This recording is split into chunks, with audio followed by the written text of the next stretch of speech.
ng pamilya ko. Tila'y walang karapatan. Ako, tumigil ako sa pag-aaral. Nanilbihan kay Hermana Penchang para sa pamilya ko.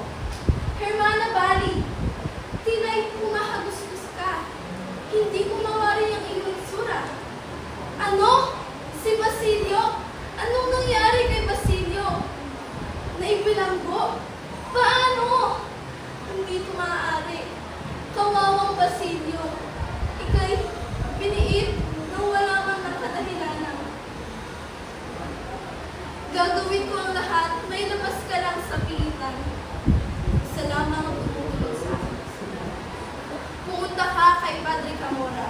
Lumapit ka kay Padre Camora. Hindi maaari ito! Ang Padre mapagkunwari, manyak, at